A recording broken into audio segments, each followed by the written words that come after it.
খাদিজা চেয়েছেন আমার নবীর কাছে, কথাটা খেয়াল আছে? প্রথম নাম্বার জানি কি চাইছি? কাফনটা পরাবেন নবীর পাঞ্জাবি দিয়ে। নবীর পাঞ্জাবির দাম আসেনি? আল্লাহু আকবার। নবীজি যে রওজা পাকে শুইছেন, মদিনা শরীফ শুইছেন, নবীজি রওজা পাকের এক মুষ্টি মাটির দাম আল্লাহর আরশ চাইতে কোটি গুণ বেশি। যেই নবীর পরশে মদিনার মাটি আরশের চাইতে বেশি দামি হয়, এই নবীর গায়ের পাঞ্জাবি মুবারকের দাম কত হবে? হুজুর, বাজারের কিনা কাফন আমি খাদিজারে পরায়েন না, আপনার একটা পাঞ্জাবি মুবারক আমি খাদিজার গায়ে পরায়েন। রাসূল বলেন, খাদিজারে তুমি কি খুশি হবে? জি। তাহলে যাও, কথা দিলাম আমার পাঞ্জাবি দিয়ে তোমারে কাফন পরাবো। দ্বিতীয় দাবি কি বলো? হুজুর, আমাকে যে কবরে শোয়াবেন, আমি খাদিজা কবরের ভয়, আমি কেমনে কবরে থাকবো গো নবী? বলুন, এই কবরে আমাদের প্রত্যেকের যাইতে হবে কিনা? আমার নবী বলেছে হাদিস শরীফে, আদ-দুনিয়া মাযরাতুল আখিরাহ, দুনিয়াটা আখিরাতের বাজার। কি সদাই করেছো গো মা বোনেরা, কি সদাই করেছো গো বাবারা ভাইরা। বলতেছিলাম খাদিজা কি বাজার করে দেখো নবীর দরবার থেকে। এই দরবারে আমার নবী হলেন বিক্রেতা আর মা খাদিজা হলেন ক্রেতা। কিনতেছে, নবীজি বেচতেছে। কি সদাই নিয়ে যায় দেখেন। হুজুর, আমাকে যে কবরের মধ্যে শোয়াবেন, এই কবরে আমাকে শোয়াইবার আগে আপনি নবী কিছুক্ষণের জন্য কবরে শুয়ে আসবেন। আপনি নবী যে কবরটা শুয়ে আসবেন গো, আমার মন কয় এই কবরে আযাবের ফেরেশতা আসবে না। যারে খাদিজা, তুমি যদি খুশি হও আমি দাবিটা রাখলাম। হুজুর, আরেকটা দাবি। কি দাবি? হুজুর, আমি জানি মুলকিন নকির কবরে গেলে প্রশ্ন করবে। হুজুর গো, আমি খাদিজার ভয় লাগে গো, কি প্রশ্ন জানি করবে, কি জবাব জানি দেব। হুজুর, আমার ভয় হয়। আমার 3 নাম্বার দাবিটা হলো মুলকিন নকিরের সওয়ালের জবাব আপনি রাসূল কবরের পাশে থাইকা দিয়ে আসবেন। আমি খাদিজা মুলকিন নকিরের সওয়ালের জবাব দেওয়ার সাহস রাখি না। নবীজির প্রাণ প্রিয় বিবি মা খাদিজা যদি এই সিস্টেম করতে পারে, ও 2 নং মাইলের মাথার মা বোনেরা, সেই কবরের বয়ে জীবনে কি করেছো? একদিন যে তোমাকে সাদা কাফন দিয়ে বাইরে কইরা দিব, তোমাকে কিছুই নিতে দিবে না।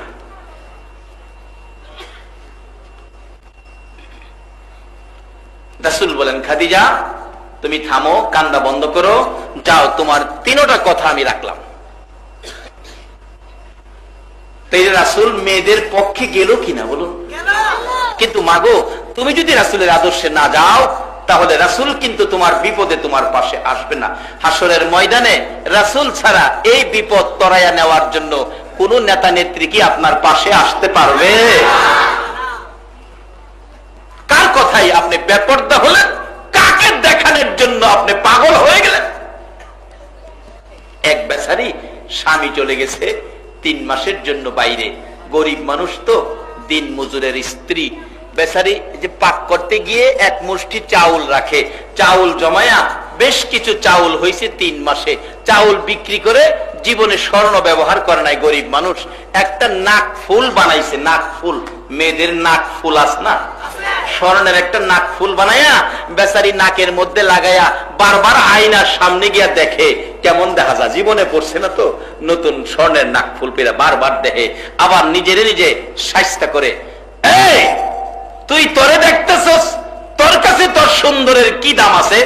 তুই যে নাক ফুল বানাইছস, নাক ফুলটা লাগাইলে যদি তোরে সুন্দর লাগে, আর এই সুন্দরটা তোর স্বামীরে দেখাইতে পারস, এই সুন্দর দেখে তোর স্বামী যদি খুশি হয়, তাহলে যে তোর সুন্দরের দাম হইব, তুই তোরে দেখলে কি দাম হইব? ও মা বোনেরা, তোমরা এই জগতের চালচলন মানুষকে দেখানোর জন্য নয়, এমন আচার আচরণ তুমি করো যে কার্যকলাপে আল্লাহ, আল্লাহ রাসূল তোমার প্রতি খুশি হবে। 3 দাবি আদায় করবেন, কথা দিলেন রাসূল। এবার আবার হঠাৎ করে কাঁদতেছেন। খাদিজা, আমার নবী বলেন খাদিজা রে, তিনটা দাবি করেছো, তিনটা দাবি রাখলাম, আবার তুমি কেন এইভাবে কাঁদতেছো, কারণটা কি? খাদিজা চোখের পানিতে জামা কাপড় ভিজে গেছে। হুজুর আর দাবি করব না, এটা দাবি নয়, আমার মনের একটা আশা বাকি রয়েছে। কোন আশায় রে খাদিজা কাঁদতেছো? হুজুর আমি জানি মক্কার মানুষ মৃত্যুবরণ করলে কাফন পরাইয়া বাজারের কিনা সুরমা দিয়ে কাফনের উপরে সাজাইয়া দেয়। হুজুর আমার একটা আশা গো, এটা আমার দাবি নয়, এটা আমার আশা। কি আশা রে খাদিজা? হুজুর আমার কাফনের উপর বাজারের কিনা সুরমা দিয়েন না। কি সুরমা দিব রে খাদিজা? আমার নবীর সামনে বসে বসে মা খাদিজা কান্দে, হুজুর বাজারের কিনা সুরমা দিয়েন না, আমি কিছু সুরমা জোগাড় করে রেখেছি। কোত্থেকে সুরমা জোগাড় করেছো? হুজুর আপনি যখন মক্কা নগর ঘুরে ঘুরে হুজরার ভিতরে ঢুকে রাত্রের বেলা ঘুমের ঘরে ঘুমিয়ে যান, নবী গো আমি আপনার পাও মোবারক থেকে জুতা মোবারক টাইনা টাইনা খুলেছি, জুতা মোবারকের নিচ থেকে কুরাইয়া কুরাইয়া কিছু দুলি বালি আমি রেখে দিয়েছি। হুজুর আমি হিসাব করে দেখেছি বাজারের কিনা সুরমার চাইতে রাসূলের পায়ের জুতা মোবারকের দুলির দাম অনেক বেশি। যে জুতা মোবারকের দুলির জন্য আল্লাহর আরশ পাগল ছিল, লালায়িত ছিল, সেই দুলি মোবারক আমি জোগাড় করে রেখেছি। হুজুর দোহাই দিলাম গো, আমার কাফনের উপর বাজারের কিনা সুরমা দিয়েন না, আপনার পাও মোবারকের জুতা মোবারকের দুলি মোবারক আমার কাফনের উপর ছিটাইয়া দিয়েন। আমার বিশ্বাস বাজারের কিনা সুরমার মেয়াদ শেষ হয়ে যাবে, রাসূলের পাও মোবারকের জুতা মোবারকের দুলি মোবারকের বরকত কোনোদিন শেষ হবে না।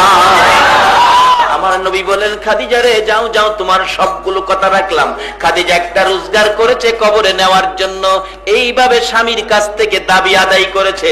আর মাগো তোমরা তো দাবি করো স্বামীর বেতন ৫,০০০, শাড়ি চাইছো ৫,০০০-এর।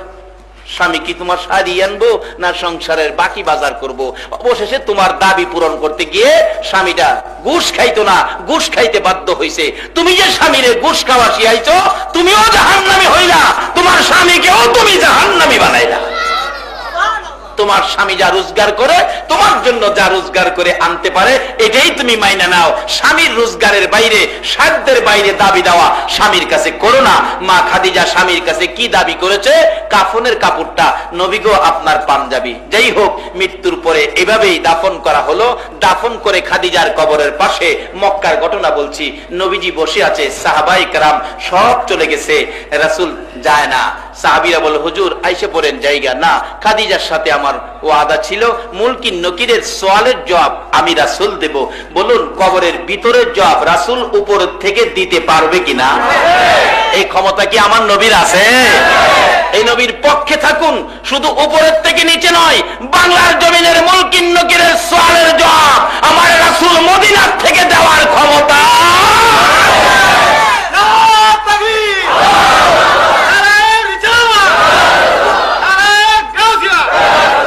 বাবারা এই নবীর আদর্শে থাকতে, নবীর তরিকা, নবীর উম্মত হইতে, নবীর ভালোবাসা দিতে আপনারা রাজি আছেন? আল্লাহ কবুল করুক, সকলে বলুন আমিন। নবীজি ডাকতেছেন তোমরা চলে যাও, খাদিজার সাথে আমার কথা ছিল, আমি কথা আদায় করছি। মুলকিন নকির তো আসতেছে না, অনেক সময় পার হয়ে গেছে, আসে না। রাসূল পেরেশান হয়ে গেলেন, টেনশনে পড়ে গেলেন, কি ব্যাপার মুলকিন নকির আসতেছে না। এমনি সময় জিবরাইল আইছে।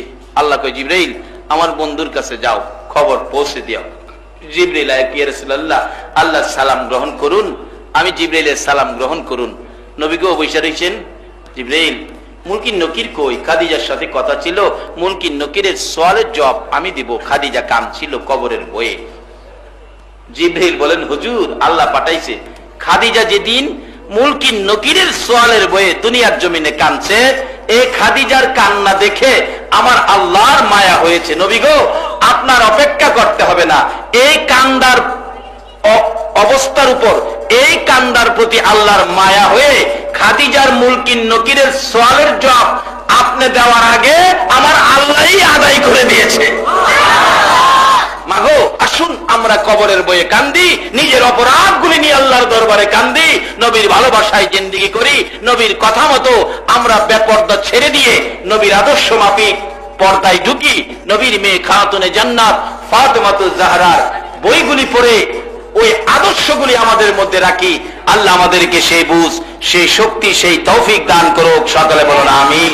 বাবার আজকের মাহফিলের আয়োজন যিনারা করেছেন, আল্লাহ তাদের আয়োজন কবুল করুক, তাদের জন্য দোয়া করব। তার আগে একটু দুরুদ ও সালাম আমরা মদিনা পাঠাবো। আপনারা কি যে কাজ আল্লাহ করেন, ফেরেশতারা করে, ইমানদারদেরকে করার নির্দেশ দিয়েছেন, ইমানদার হয়ে আল্লাহর ডাকে নবীর উপর দুরুদ ও সালাম পাঠ করতে কি আপনারা রাজি আছেন? আসুন আমরা একটু দুরুদ ও সালাম মদিনা পাঠাইয়া নবী সালাম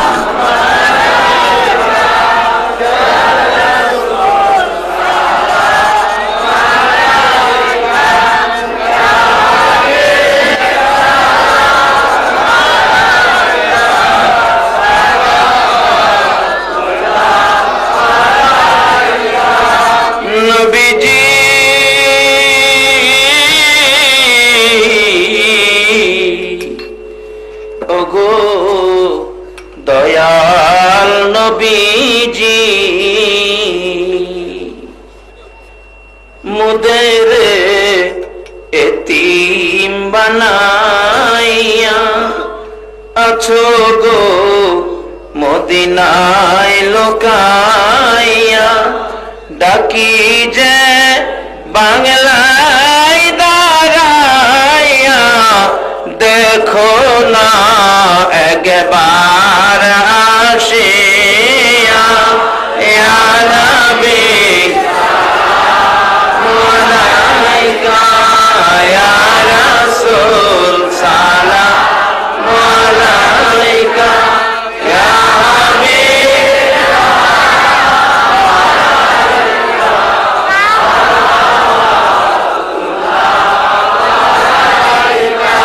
দুরুদি ওগো উম্মতের দরদি। 63 বছর কাঁদছ তুমি উম্মতি উম্মতি বলিয়া, এখনো কান্দিতে আছো মদিনাতে শুইয়া। মদিনারে ও সুন্দর মদিনা, মদিনার পাহাড় ও পাহাড় রে তুই কত ভাগ্যবান, পাহাড় হইয়া দেখছ আমার দয়াল নবীকে। মদিনার হরিণ ও সোনার হরিণ রে তোরা কত ভাগ্যবান, হরিণ হইয়া দেখছ আমার দয়াল নবীকে। উম্মত হইয়া দেখলাম না গো, দুঃখ রইল মনেতে, মনের দুঃখ মনে লইয়া জানাই তোমায় লাখো সালাম ইয়া নবী সালাম আলাইকা ইয়া রাসূল সালাম আলাইকা ইয়া হাবিব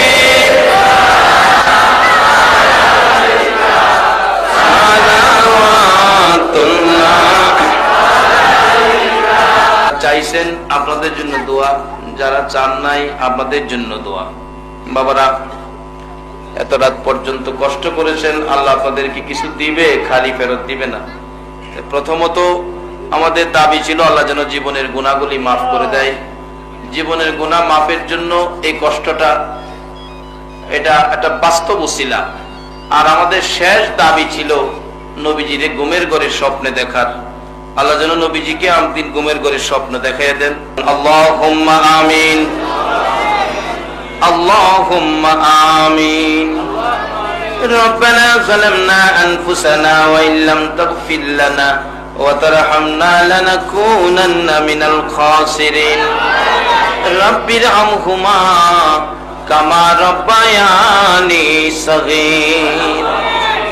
রব্বুল আলামিন তোমার আদুরের বান্দা লইয়া রাত্র পুনে 2টা বাইজা গেছে, তোমার বান্দার হাত বাড়াইছে। তোমার আদুরের বান্দার হাতগুলো দেখলে তোমার মায়া লাগেনি। আল্লাহ, দুনিয়ায় দেখছি বাচ্চা যখন মার দিকে হাত বাড়ায়, মা হাত টাইনা টাইনা চুমো দেয়, মা টাইনা টাইনা বাচ্চা কোলে নেয় আর বলতে থাকে, আমার দিকে হাত বাড়াইছো, আমার মন চায় তোমার কলিজাটা সিরা দিয়া দিতে। বাবার কাছে হাত বাড়াইলে বাবা টাইনা টাইনা কোলে নেয়, পকেট থেকে 500 টাকার নোট বাহির করে দেয়। মা যদি এত মায়া করে গো, বাবা যদি এত আদর করে, সন্তানে হাত বাড়াইলে মা কলিজা সিরা দিতে চায়, বাবা পকেট থেকে 500 টাকার নোট দিয়ে দেয়। রাত্র গভীর, তোমার আদরের বান্দা বান্দিরা তোমার 99 ভাগ মায়ের দুয়ারে হাত বাড়াইছে। আল্লাহ, তুমি তোমার বান্দারে কি দিবা গো, কি দিয়া বিদায় করবা গো, কি দিয়া খুশি করবা গো? আর কিছু দাও বা না দাও, এই মাহফিলে আমরা যারা হাত বাড়াইছি আমাদের তামাম জিন্দেগীর গুনাহগুলো ক্ষমা করে দাও। ক্ষমা যে চাইলাম, ক্ষমা করছো নি গো আল্লাহ? ক্ষমা যদি না করো, কবে জানি মৌতের চিঠি লইয়া আজরাইল আইসা যায়, কবে জানি সুন্দর বিছানার থেকে 4 জনে দৌড়ে দৌড়ে টাইনা টাইনা বাহির করবে, উঠানের কিনারে পর্দা টানাবে, উত্তর দিকে মাথা দিয়ে শোয়াবে, নাকে কানে তোলা লাগাইয়া জীবনের শেষ গোসলটা করাবে, সাদা কাফন পরাবে। আল্লাহ আল্লাহ, সাদা কাফন পরাইয়া উঠানের মাঝখানে শোয়াইয়া মুরব্বীরা ডাকবে, কে দেখবি রে, আয় জীবনের শেষ দেখা দেখো। আদরের ছোট্ট ছেলেটা দৌড়ায় এসে বাবার মাথার পাশে দাঁড়ায়া একটা চিৎকার মারবে, বাবা আমরা রে এতিম করে কই যাও গো বাবা। বড় মেয়েটা বারিন্দায় দাঁড়ায়া দাঁড়ায়া কাঁদবে, বাবা গো এই বিছানা খালি করে কই রওনা হয়ে যাও। মুরব্বীরা বলবে, দেরি করা যাবে না, জানাজার সময় হয়ে গেছে। 4 জনে কাঁধে লইয়া যখন বাড়ির থেকে বাহির হবে রে, আর এই বাড়িতে আসা হবে না। ওই দিন আসার আগে আজকের মাহফিলে আমরা যারা হাত বাড়াইছি আমাদের তামাম জিন্দেগীর গুনাহগুলো ক্ষমা করে দাও। আল্লাহ গো, জীবনের গুনাহ ক্ষমার আসার দরখাস্তের পর আরেকটা দরখাস্ত করি, তুমি কিন্তু রাগ হইও না। তুমি যদি রাগ হও গো, তোমার বান্দার মনের দুঃখ কার কাছে কইব? আজকের মাহফিলে যারা রাত্রে 2:30 পর্যন্ত বসে হাত বাড়াইছে, কি জানি তাদের মনে দুঃখ রে আল্লাহ, কি জানি তাদের মনে ব্যথা গো, কার মনে জানি ব্যথা। হুজুর আমরার মা নাই গো, আমরার মা নাই গো, মা দরদি মা, মা গো দরদি মা, দরদি বাবা কার জানি নাই রে, যেই বাবা মাতার গাম পাতাই পড়তো, সন্তানের রোজগার করে লালন পালন করেছে। বাবা সন্তানের জন্য কত মায়া গো, রাত্রে 12টায় বাড়িতে আইসা যদি দেখছে সন্তানটা বাড়িতে নাই, কই গেল কই গেল কইয়া বাবা দি হারিকেন লইয়া রাস্তায় রাস্তায় দৌড়ছে। কিছু মানুষের বীর দেখলে বাবা ডাক মারছে, আব্দুল মালেক আসুনি, আমি তোমার বাবা হারিকেন লইয়া আইছি। বাবুদ রে বাবা হারা কে জানি হাত বাড়াইছে রে, এই হারিকেনটা কার জানি জীবনের তরে নিবা গেছে গো আল্লাহ। ওই মায়ের ভাবি কে হাত বাড়াইছো গো, মার কথা কেমনে বুইলা গেছো গো। যে মা সন্তান বাড়িতে না আসা পর্যন্ত রাত্র 2টাও যদি বাজছে মা দরজাটা খুইলা দাঁড়াইয়া থাকতো, ওই বাড়ির দিকে তাকাইয়া দেখো না, যে দরজা 2টা পর্যন্ত খোলা থাকতো এই দরজা কার জানি বন্ধ হইয়া গেছে। মারো ভাবি কারা জানি হাত বাড়াইছে গো আল্লাহ। মায়ের জন্য চোখের পানি ছাড়ো না, এই চোখের পানি কার জন্য রাখছো? তোমার মা কত কষ্ট করেছে। যেদিন আমরা দুনিয়াতে আসবো মা প্রসব ব্যথায় পাগল পাগল হয়ে গেছে। একবার মাটিতে থাপ্পড় মারছে, আবার ঘরের বেড়ার মধ্যে থাপ্পড় মারছে। একবার মা ব্যথায় বিছানায় শুইছে, আবার ঘরের ফ্লোরের মধ্যে মা শুয়ে গেছে, গলা কাটা মুরগির মতো লাফাইয়া লাফাইয়া কাঁদছে। মাঝে মাঝে ডাক মারছে, আমার স্বামী কই গো, আমারে মাফ করে দিও গো, আমি বাঁচবো না। কত কত মা সন্তানের প্রসবের ব্যথায় দুনিয়া ছাড়ছে রে আল্লাহ। মায়ের অভাবী কে জানি হাত বাড়াইছে। মায়ের অভাবীরা কি করে নিজে দেখেছি। একটা মায়ের পাগল ছেলে বিদেশ থাকতো, সপ্তাহে সপ্তাহে টেলিফোন করে, মা মা তুমি কেমন আছো আমারে জানাইও। মা জবাব দেয়, বাবা গো টেলিফোন করে সারা পয়সা নষ্ট করতেছো, পয়সা চিনো বাবা, পয়সা চিনো। ছেলেটা জবাব দেয়, মা গো আমি পয়সা চিনি না গো মা, আমি চিনি আমার দরদি মা।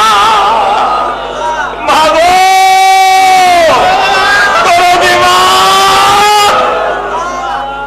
মা আমি পয়সা চিনি না, আমি চিনি আমার দরদি মা। মা বাধা দিও না, আমি টেলিফোন করব। হঠাৎ করে মা অসুস্থ হয়ে গেছে, ডাক্তার বলেন আপনার অবস্থা ভালো না, মৃত্যু হয়ে যাবে। মা ছেলের বাবাকে ডাইকা ডাইকা বলতেছে, ও মন্নানের বাবা, আমি বলে বাঁচবো না। ডাক্তার বলছে আমি যদি মরে যাই ছেলেটারে কইলাম মৃত্যুর খবরটা শোনাইও না, যদি মৃত্যুর খবর শোনাও আমার মন কয় আত্মহত্যা করবে। একটা চিঠি লেখা পাঠাও, মন্নান রে আয় তোর মারে দেখা দা। এই চিঠি পাঠাইয়া 2 দিন পর মা দুঃখিনীর মৃত্যু হয়ে গেছে। এলাকার লোকেরা কয় মন্নানের কাছে খবর দিও না, খবর দিলে বিপদ হবে, আসো আমরা দাফন করে ফেলি। দাফন করে ফেলছে রে। এই রাত্রে মন্নান ঘুমের ঘরে স্বপ্নে দেখে মা ডাকতেছে, মন্নান আইলি না রে, মারে দেখলি না, টেলিফোন আর কার কাছে করবি রে বাবা, আমি তোর মা কবরে চলে গেছি। মন্নান ঘুম থেকে উঠে মা মা কইয়া কাঁদতেছে। বন্ধুরা বলেন কি হলো? স্বপ্নে দেখেছি আমার মা মারা গেছে। স্বপ্নে মানুষ কত কিছু দেখে। সকালবেলা টেলিফোন করে খবর নাও। সকালবেলা টেলিফোন করছে, টেলিফোন বাজে রে, মন্নানের টেলিফোন। কে ধরবে রে? নাই নাই গো দরদি মা। বড় ভাই এসে টেলিফোন ধরলে মন্নান জিজ্ঞেস করে, ভাই মার কাছে দাও, মার কাছে দাও। মা কোথায়? কেন সপ্তাহ হয় নাই টেলিফোন করে মার জিজ্ঞাইতেছো কেন?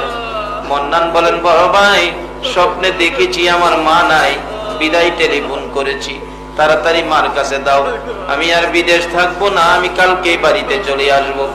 বড় ভাই টেলিফোনটা ফালাইয়া একটা তোর মাইরা রে মার খবরে পৌঁছে গেছে। মা গো, ও মা, তোমার ভাগলাই গো, তোমার ভাগলাই আমরা কেউ খবর দিলাম না, তুমি কেমনে পাগলের খবর দিছো গো মা? বুড়া বাবা সহ এয়ারপোর্টের গেটে বড় ভাই দাঁড়াইয়া রয়েছে। একটু পরে দেখা যায় মায়ের পাগল লইয়া বিমান আইসা পড়ছে। বাবা কান্দে, মাবুদ আমার মন্নান রে আমি কি দিয়া বুঝাইব? মালামাল সহ গেটটা পার হইয়া ভাইয়ের গলায় ধরে ডাকতেছে, ভাই ভাই আমার মা খবর কি গো? আগে আমার মায়ের খবর কো। বড় ভাই শুধু কান্দে রে, শুধু কান্দে। বাবার কাছে জিজ্ঞেস করলে বাবা ধৈর্যের সহিত বলতেছে, মন্নান আয় বাড়িতে যাই, যায় দেখবি তোর মা কেমন আছে। গাড়ি টান দিলে, মাইকু টান দিলে কিছু দূর যাওয়ার পর জিজ্ঞেস করে, বাবা গো স্বপ্নে দেখেছি মা নাই গো বাবা। দেরি করি নাই, তাড়াতাড়ি চলে আসছি, কিছু আনতে পারি নাই। মায়ের জন্য একটা স্বর্ণের চেন আনছি গো বাবা। মা সারা কাউরে দিয়েন না, মার হাতে দিয়েন। বাবা কাউরে বললেন রে, এই চেনটা আমার হাতে দিস না রে, তোর মায়ের হাতে দিস। বাড়ির কাছাকাছি মাইক্রো গেলে দূর থেকে দেখা যায় শত শত মহিলারা কাঁদতেছে। মন্নান জিজ্ঞেস করি, বড় ভাই এত মহিলারা কেন আমার বাড়ির গেটে কান্দে? মহিলারা ডাকতেছে, দেখা যারে মায়ের পাগল আইতাছে। মাইক্রো থেকে নাইবা ঘুরে ঘুরে দেখে শত শত মহিলারা দাঁড়ায় রইছে গো, শুধুমাত্র দরদি মার দেখা যায়। একটা চিৎকার মেরে ডাক মারছে, মা মা তোমার পাগল আইছে গো, দেখা যাও না। কে দিবে রে এই মা ডাকের জবাব? চাচি দৌড়াই এসে ডাকতেছে, বাবা বাবা রে আমি তোর মা লাগি, তোর মা দুনিয়ায় নাই রে বাবা।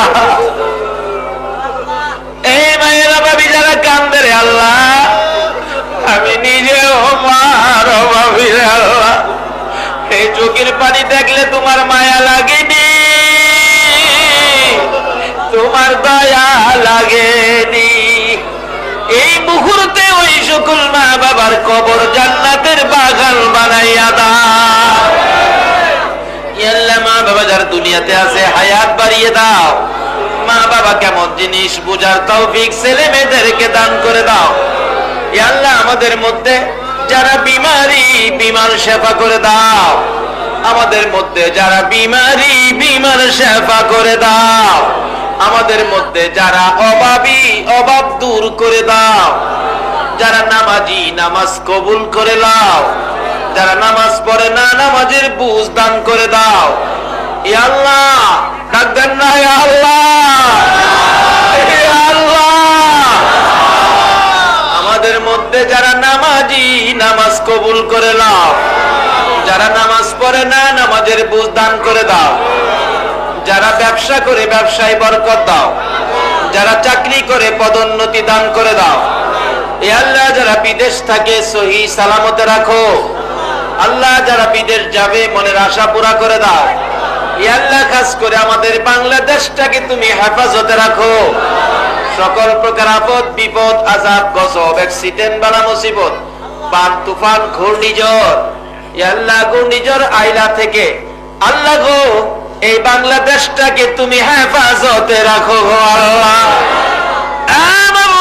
খাস করে চট্টগ্রাম উপকূলীয় সকল এলাকাগুলো তোমার কুদরতি হাতে দিলাম গো আল্লাহ। সবাইকে তুমি হেফাজতে রাখো। আল্লাহ মা বোনদেরকে পর্দায় থাকার তৌফিক দাও।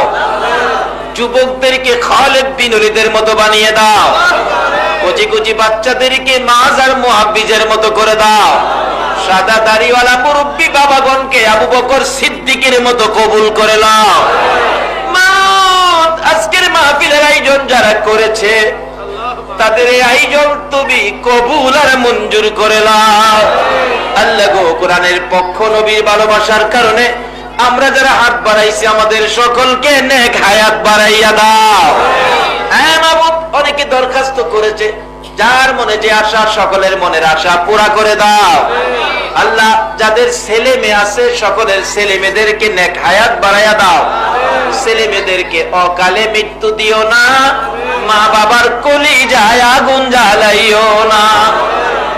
ছেলে মেয়েদের মুখে এতিমের দাগ লাগাইও না, ছেলে মেয়েদের মা বাবার হায়াত বাড়াইয়া দাও। আল্লাহ, মাহফিল শেষে যারা যেখানে যাবে সহি সালামতে পৌঁছাইয়া দাও। মাবুদ গো, 2 নং মাইলের মাথার এই মাহফিল তোমার কুদরতি হাতে দিয়ে গেলাম। এলাকার মানুষের হেদায়েতের জন্য, কবরবাসীদের মুক্তির জন্য এ মাহফিল কিয়ামত পর্যন্ত তুমি কায়েম রাখো আল্লাহ। এই মাহফিলে যারা আসছে, আসবে, সাহায্য সহযোগিতা করেছে, করবে, সকলকে তুমি কাল কিয়ামতে নবীর কুদারায় উঠাইয়া ফুলসিরাতের ফুল পার করে দিও। ইয়া আল্লাহ, আর একটা দরখাস্ত করি, এই মাহফিলের কষ্টের বিনিময় আমরা আর কিছু দাও বা না দাও, তোমার নবীরে একদিন ঘুমের ঘরে স্বপ্নে দেখাইয়া দাও। তোমার নবীরে একদিন ঘুমের ঘরে স্বপ্নে দেখাইয়া দাও। মদিনা যাব কেমনে, নবীজির প্রেমের আগুন জ্বলে যে মনে।